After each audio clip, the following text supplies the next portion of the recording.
So hey guys, welcome back to another video and I hope कि तुम लोग बहुत ज्यादा अच्छे और मजे में होगे। वीडियो में आगे बढ़ने से पहले कहना चाहूंगी कि अगर इससे पहले का एपिसोड अभी तक चेकआउट नहीं किया है तो पहले जाओ और जाके इसे देख लो, वरना यहाँ तुम्हें कुछ समझ नहीं आने वाला। और अगर तुमने देख लिया है तो बिना किसी देर के आज के इस वीडियो को शुरू करते हैं। सो होमीज, जैसा कि हमने लास्ट एपिसोड में देखा था जहाँ पे अपना शीमो उस डुअल कल्टीवेशन मेथड के बारे में सोच रहा था, तभी यहाँ पर उसे फेंगली का मैसेज आता है कि यहाँ पे वांग तियानहो नाम के बंदे ने अटैक कर दिया है। अब वो यहाँ फेंगली की जान बचाने के लिए चाहता है, जहाँ पर वो वांग तियानहो को बहुत बुरी तरीके से पीटता है, जिस वजह से न चाहते हुए भी हार मानकर वांग तियानहो को यहाँ से जाना पड़ता है। वहीं दूसरी तरफ जो फिफ्थ मास्टर है उन्हें पता चल जाता है कि फेयर फिस्ट और कोई नहीं बल्कि शीमू है, तो वो उसे ऑफर देते हैं कि हम तुम्हें सब कुछ देंगे और वो की स्प्रिट पिल भी, लेकिन बदले में तुम्हें बिल्कुल अपने फादर की तरह जिन फैमिली के लिए काम करना होगा। अब शीमू इनकार कर देता है। वहीं दूसरी तरफ वो ही यहाँ पर जीतियान को भड़काता है शीमू के अगेंस्ट, ताकि वो किसी फॉरबिडन टेक्निक का यूज करके जीतियान को अपने रास्ते से हटा सके।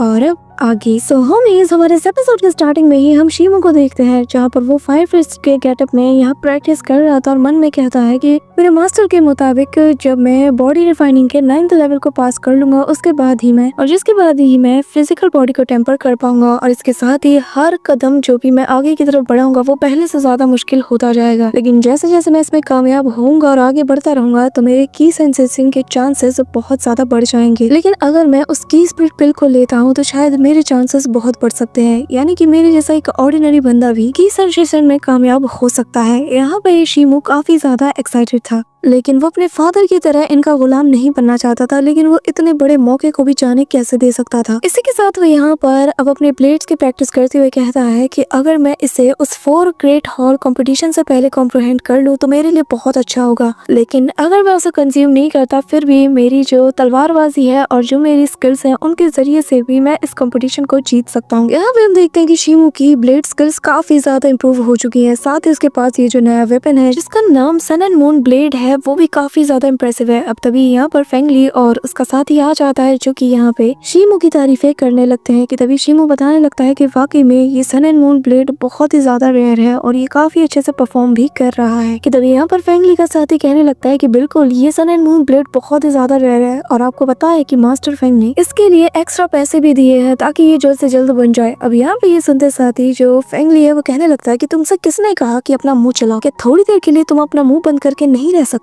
तुम्हें पता नहीं कि आखिर इसने हमारे लिए क्या किया है, हमारी जान कितनी बार इसने बचाई है, हमें तो फेयर फिस्ट का एहसान मंद होना चाहिए। अब यहाँ पे उसकी बात सुनकर शीमू अपने पास से पैसे निकालता है और उसे देते हुए कहता है कि ब्रदर फेंग, मैं आपके एफर्ट्स को अप्रिशिएट करता हूँ, लेकिन मैं इसे नहीं रख सकता, और ये लीजिए बाकी के पैसे। जिस पर फेंगली उन पैसों को लेने से मना कर देता है। अभी यहाँ पे जो फेयर फिस्ट यानी कि शीमू है वो कहने लगता है कि भाइयों के बीच भी अगर कुछ हो तो वो भी अपने अकाउंट्स को क्लेरिफाई कर लेते हैं, तो इसमें कोई बड़ी बात नहीं है, और वैसे भी मैंने आपसे ऑलरेडी बहुत से फेवर्स मांगे हैं तो मैं अब ये नहीं ले सकता, और वैसे भी मैं अब आपसे एक और फेवर मांगने वाला हूँ। अभी ये सुनकर जो फेंगली है वो उन पैसों को अपने पास रखते हुए कहता है कि ठीक है फेयर फिस्ट, तुम्हें जो कुछ भी जानना है तो मुझे बता सकते हो, अगर मेरी बस में होगा तो मैं तुम्हारी मदद क्यों नहीं करूंगा। अब यहाँ पे ये सुनकर शीमू मुझसे कहने लगता है कि ब्रदर फेंग, मैं जानना चाहता हूँ कि क्या आप दोनों में से किसी ने कभी डुअल कल्टीवेशन मेथड के बारे में सुना है जो कि की सेंसेशन को एनहेंस कर सकता है। अब ये सुनकर ये दोनों बहुत ही ऑकवर्ड सिचुएशन में आ जाते हैं, और अचानक से उसका जो ग्रुप लीडर है वो कहने लगता है कि फेयर फिस्ट, आखिर तुम अचानक से ये सब क्यों पूछ रहे हो? जिस पे शीमू बताने लगता है कि असल में मैंने एक किताब में अचानक से इस चीज को पढ़ा जो कि एक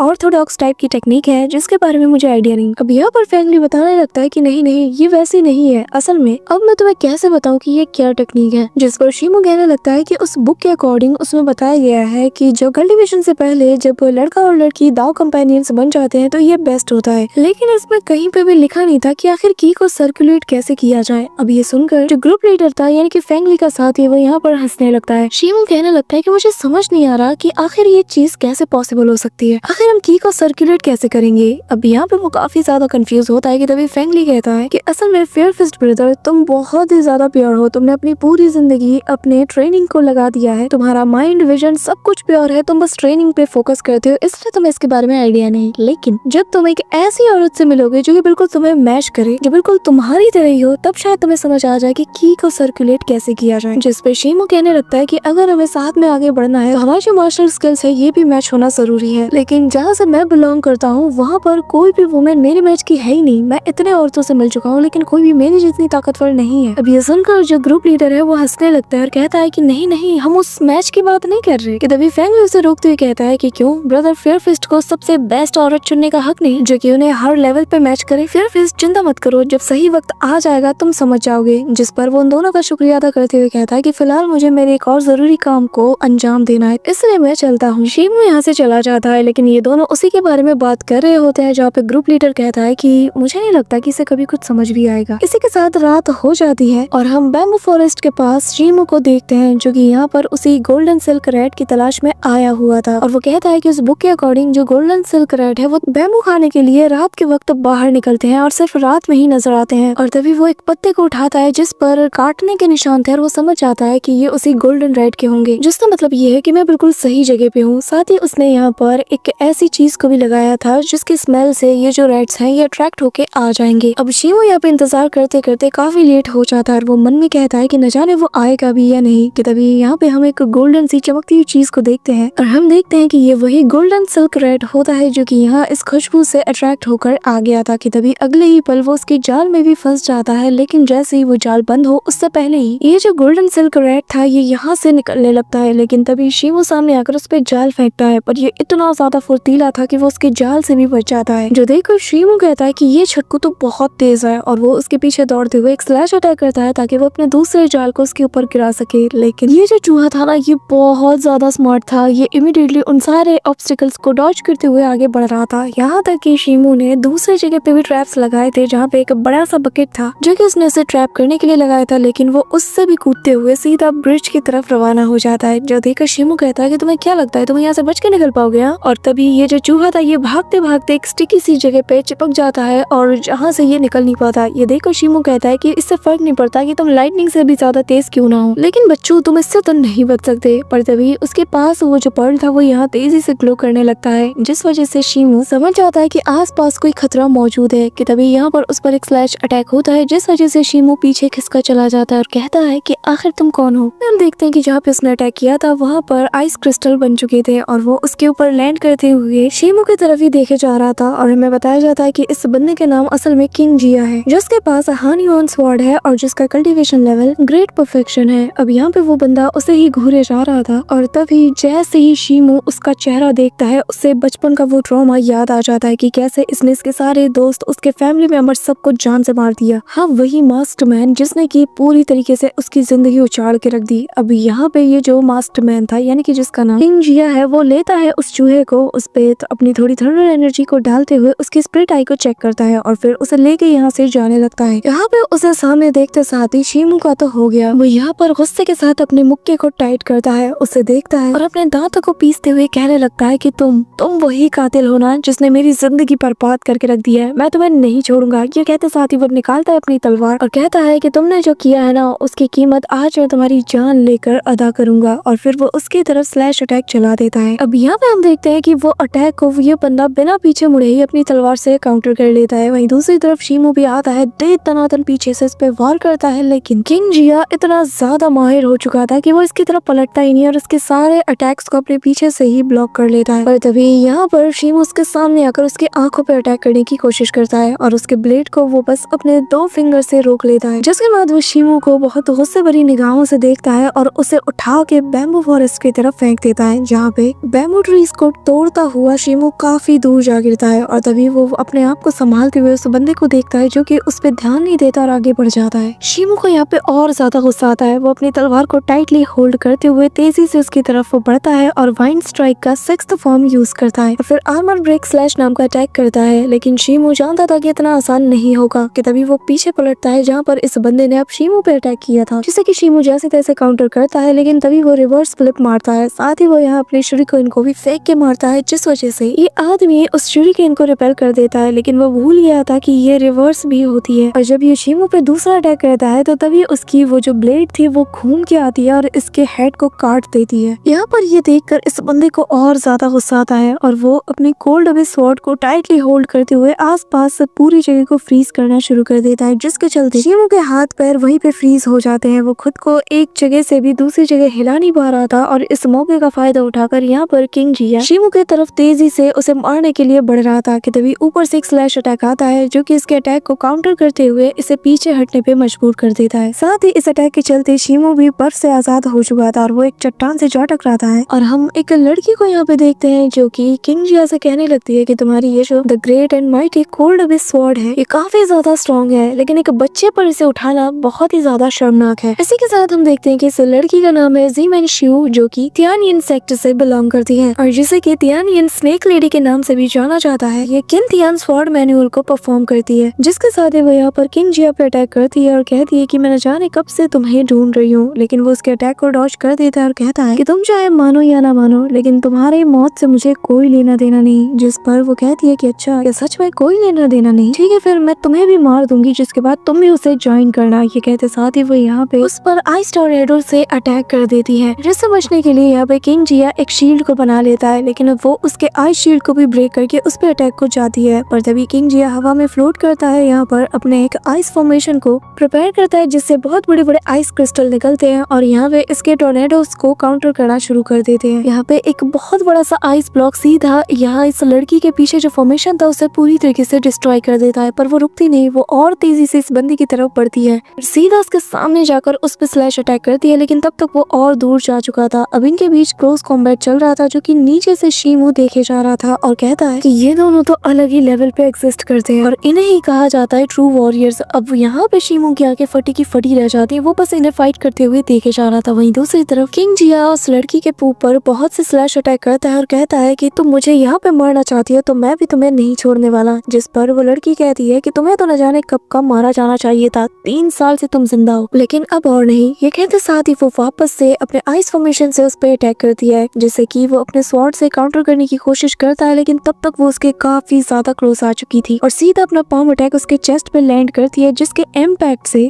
किंग जिया काफी दूर गिरा चला जाता है। वो अपनी तलवार से अपनी स्पीड को कम करने की कोशिश करता है, लेकिन तब तक यहाँ पे वो लड़की और ज्यादा करीब पड़ने लगती है। ये देखकर किंग जिया उठाता है अपनी स्वॉर्ड को और सीधा यहाँ की पूरी फॉरेस्ट को फ्रीज करने लगता है। साथ ही जमीन से बहुत बड़े बड़े आइस लैंशेस में निकल रहे थे ताकि वो कैसे भी करके इस लड़की को यहाँ मार सके, लेकिन वो इनसे डॉज करते हुए उसकी तरफ तेजी से बढ़ने लगती है, क्योंकि तब तक यहाँ पे किंग जिया ने अपने उस ग्रेट स्वॉर्ड को एक्टिवेट कर दिया था और उसकी तलवार बहुत ज्यादा लंबी होने लगी थी। अब यहाँ पे वो जैसे इसके करीब जाती है, तब तक किंग जिया अपने स्वॉर्ड को उस पर लैंड करा देता है। यहाँ पर एक बहुत बड़ा एक्सप्लोजन होता है और उस इम्पैक्ट के चलते यहाँ पर मिस शू को 9-2-11 होना पड़ता है। वो यहाँ से भाग रही थी, ये देखकर जो किंग जिया है वो उसके पीछे जाने लगता है। वो यहाँ पर उस पे मल्टीपल अटैक्स भी करता है, आसपास के पेड़ों को भी वो काट देता है, बस कैसे भी करके वो उसे मारना चाहता था। यहाँ पे वो उन टूटे हुए बैम्बूज को बर्फ में फ्रीज करके इसकी तरफ थ्रो करता है, लेकिन यहाँ पे मिस शू भी किसी से कम नहीं थी। वो उन्हें एक एक करके डिस्ट्रॉय करती है और फिर अपने आइस शुरिकेन से उस पर हमला भी करती है, जिससे कि ये बंदा भी बहुत इजीली डॉज करता है एंड देन अपने स्वॉर्ड को जमीन में प्रेस करके एक बहुत बड़े आइस क्रिस्टल को वो यहाँ पे बनाता है और सीधा उसके और उसके फॉर्मेशन के पीछे वो लगा देता है। अब यहाँ पे तेजी से ये जो बर्फ की चट्टान थी ये ग्रो करती है, लेकिन यहाँ पे मिस शू भी किसी से कम नहीं थी। वो निकालती है अपनी तलवार और सीधा इस बड़ी से आइस चट्टान पे दे मारती है, जिससे अगले ही पल उसका ये जो बड़ा सा चट्टान था ये जमीन पे धराशायी हो जाता है और इसके बहुत से टुकड़े हो जाते हैं। अभी ये देखकर जो किंग जिया है वो कहने लगता है कि मैं आखिरी बार तुम्हें चेतावनी दे रहा हूँ कि मेरे सब्र का इम्तिहान मत लो। जिस पर वो शू कहती है कि तुम्हें ना सबसे पहले अपनी जुबान पे लगाम देनी चाहिए, क्योंकि तुम बहुत ज्यादा बोलते हो और मेरी कानों को तुम्हारी आवाजें चुभती है। ये कहते साथ ही वापस से वो इससे भिड़ जाती है। अब यहाँ पे इनके बीच क्लोज कॉम्बैट भी चलता है, लेकिन अगले ही पल में शू अपने स्वॉर्ड पे अपने पावर्स की कोटिंग करते हुए उस पर बहुत से स्लैश अटैक्स करती है, जिस पर किंग जिया भी उन सारे स्लैश अटैक को अपने स्वॉर्ड से काउंटर करते हुए वापस से इस पे हमला करने के लिए आ जाता है। अब यहाँ पे ये दोनों ही तलवारबाजी कर रहे थे और इसी दौरान किंग जिया उसके स्वॉर्ड को और उसके पावर्स को देखकर कहने लगता है कि तियानियन सेक्ट का ये जो सीक्रेट ट्रेजर है, या फिर मैं ये बोलूं कि सबसे ज्यादा रेयर ट्रेजर जिसे कि मिस्टिक आइस प्लेट कहा जाता है, आखिर ये तुम्हारे पास क्या कर रहा है, तुम तो इसके लायक भी नहीं। जिस पर वो उसे दूर फेंक देती है और कहने लगती है कि ये मेरे पास इसलिए है ताकि मैं इसके जरिए से तुम्हारी जान ले सकूं। अब यहाँ पे उस लड़की को फाइट करता हुआ देखकर शीमू कहता है कि वाकई में ये लड़की बहुत स्ट्रॉन्ग है और उस मास्टरमैन ने कहा कि तियानियन सेक्ट जरूर ये उसी सेक्ट से बिलोंग करती होगी। अब यहाँ पे इन्हीं दोनों के बीच जब फाइट चल रही थी तभी यहाँ पर किंग जिया के पास से वो जो गोल्डन सिल्क रेड था वो निकल जाता है, जिस वजह से उसे गुस्सा आता है और अब वो यहाँ पे एक और मिनट भी जाया नहीं कर सकता था। तो वो यहाँ से निकलने लगता है, लेकिन पीछे शीमू को वो पकड़ के उस लड़की की तरफ थ्रो कर देता है। अब वो लड़की भी शीमू को बचा लेती है और पहली बार इन दोनों की नजरें आपस में टकराती हैं कि तभी यहाँ पे शीमू खुद को संभालता है और मिस शो किंग जे की डायरेक्शन में देखकर कहने लगती है कि तुम ऑलरेडी मेरे सोल ट्रैकिंग सेंस से टकरा चुके हो, तो तुम यहाँ से बच के नहीं जा सकते। चाहे जितनी भी दूर जाओ, मैं तुम्हें ढूंढ ही निकालूंगी। कि तभी यहाँ उसकी नजर उस गोल्डन सिल्क रैट पे जाती है, जिसके बाद वो उसे अपने सेक्शन फोर्स से खींचती है और थोड़ा सा प्यार करते साथ ही ये जो गोल्डन सिल्क रैट है ये होश में आ जाता है। और ये जो गोल्डन सिल्क रैट था ये भी इसे देखकर काफी ज्यादा खुश था। मिस शो उसे देखकर कहती है कि क्या बात है, तुमने तो अपनी स्प्लिट आइज को बहुत जल्द अवेकन कर लिया है। अब मैं समझा कि क्यों वो बंदा तुम्हारे पीछे पड़ा था। अब यहाँ पे हम शीमू को देखते हैं जो कि मुंह खोलकर बस इस लड़की को ही देखे जा रहा था, जिसपे वो लड़की कहती है कि या फिर तुम मुझे ऐसे घूर क्यों रहे हो। जिसपे शीमू माफी मांगता है और कहता है कि मिस, असल में आपकी जो ये स्वॉर्ड स्किल्स है ये बहुत ही ज्यादा पावरफुल है और मैं बस इन्हीं में खो गया था, तो प्लीज मेरे रूटनेस के लिए मुझे माफ कर दीजिएगा। लेकिन यहाँ पे मिस शो उसकी बात पे ध्यान नहीं देती और यहाँ से जाने लगती है, जिस पर शीमू उससे कहता है कि प्लीज जरा मेरी बात सुनिए। ये देखकर मिस शो उसकी तरफ टर्न होती है और कहती है कि आखिर तुम्हें क्या चाहिए। लेकिन शीमू तो उसकी खूबसूरती में ही खो जाता है। कि तभी वो लड़की कहती है कि अच्छा, तो तुम्हें ये गोल्डन सिल्क रैट चाहिए। आफ्टर ऑल इसे तुमने पकड़ा था, लेकिन उसने आके बीच में चुरा लिया था। बताओ तुम्हें कितने पेमेंट चाहिए। शीमू उससे कहता है कि नहीं नहीं, मुझे ये नहीं चाहिए, आपने मेरी जान बचाई है, आप इस गोल्डन सिल्क रैट को रख सकती हो। असल में बिल्कुल आपकी तरह मैं